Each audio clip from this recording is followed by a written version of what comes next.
Hola, aujourd'hui on va parler du métier de closer et plus particulièrement de ses avantages et de ses inconvénients. Avantage, t'es freelance. C'est un job que tu peux faire à ton compte, donc avec les avantages que ça implique. Choix de tes horaires de travail, liberté géographique et surtout, c'est toi qui dessines ta carrière, t'en es 100% responsable. Inconvénient, t'es freelance. Honnêtement, le fait d'être à son compte et de pouvoir se dire, je travaille comme je veux, c'est quand même plutôt bonnard. Mais je vais quand même te donner un point qui, en soi, n'est pas un réel inconvénient, mais si t'es salarié et que tu regardes cette vidéo, je tenais quand même à te le mettre en avant. Tu es responsable de ton activité, donc c'est à toi de la porter. Ce que ça veut dire, c'est que tu es 100% responsable du succès de ton entreprise, comme 100% responsable des échecs et de ce que tu en fais. Comme n'importe quel freelance, il va y avoir des périodes difficiles et donc du coup, il faudra que tu saches les gérer. Avantage, tu es payé à la commission. Les commerciaux ont toujours fait partie de ces professions où on pouvait se faire de belles commissions. C'est une des particularités des métiers de la vente et d'ailleurs, c'est un des clichés qu'on utilise le plus souvent pour mettre en avant ces métiers-là, la rémunération. Donc le métier de closer fait pas exception à la règle. Donc tu peux très bien gagner ta vie et toucher de belles commissions. Sur ce métier, c'est assez facile d'aller dépasser les 5 000 € par mois et même d'aller chercher les 10 000 € de commission. En fait, t'es pas plafonné sur tes ventes, donc plus tu vends, plus tu gagnes. Inconvénient. Alors oui, le fait de pouvoir aller chercher de belles commissions, c'est un avantage, on va pas le nier. Par contre, t'es payé à la performance. Ce que ça veut dire, c'est que si tu ne fais pas de vente, tu ne touches rien. Avantage, la liberté professionnelle. Alors ça, c'est un point qui, moi, me tient particulièrement à cœur, c'est le fait de pouvoir choisir avec qui on va travailler et ce qu'on va vendre. C'est fini le temps où tu travailles avec quelqu'un où t'es plus aligné avec les valeurs ou sa vision. Là, tu peux travailler pour quelque chose qui te fait vibrer et tu peux être rémunéré à la hauteur de ce que tu apportes. Et ça, c'est quand même pas trop mal.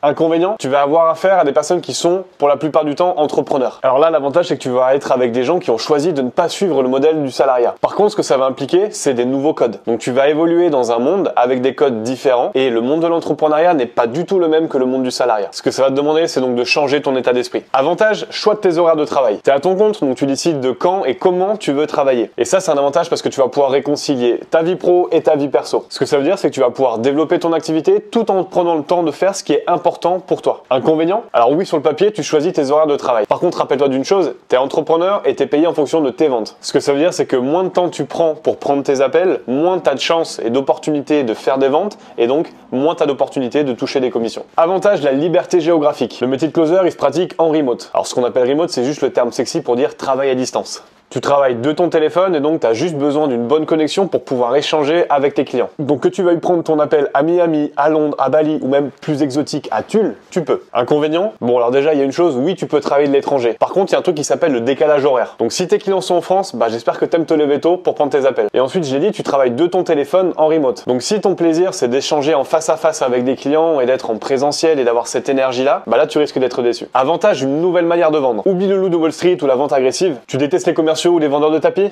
Parfait parce qu'ici la vente est moderne et surtout elle est très orientée et axée sur le bénéfice client. Un truc que tout le monde répète et qui devient agaçant, mais bon, il est vrai donc il faut quand même le dire, la vente est éthique et bienveillante. Ton job ça va être d'aider ton client à prendre la bonne décision pour lui. Et la bonne décision, ça peut très bien vouloir dire d'acheter, mais ça peut aussi vouloir dire ne pas acheter. Inconvénient, t'auras beau mettre tous les mots doux, sexy, chaleureux autour de ce métier, c'est de la vente. Donc le but c'est pas que tu te transformes en secrétaire et qu'en fait tu fasses que répondre aux questions au téléphone. Ton objectif c'est quand même de vendre. Alors évidemment tu vas pas forcer quelqu'un à acheter, on n'est pas du tout dans cet état d'esprit là. Par contre, il faut que tu gardes en tête que ton objectif, c'est quand même derrière de faire des ventes. Et enfin, je terminerai juste cette vidéo pour faire suite au dernier point que je viens de te présenter. La vente, c'est un des plus beaux métiers du monde. Pourquoi? Parce qu'elle te permet de développer énormément de compétences relationnelles, en termes de communication, d'influence qui vont te servir dans la vie de tous les jours. Si tu veux plus d'informations, je te laisse visiter mon site www.moncloser.com et tu vois d'autres avantages ou inconvénients? Laisse-les en commentaire sous cette vidéo.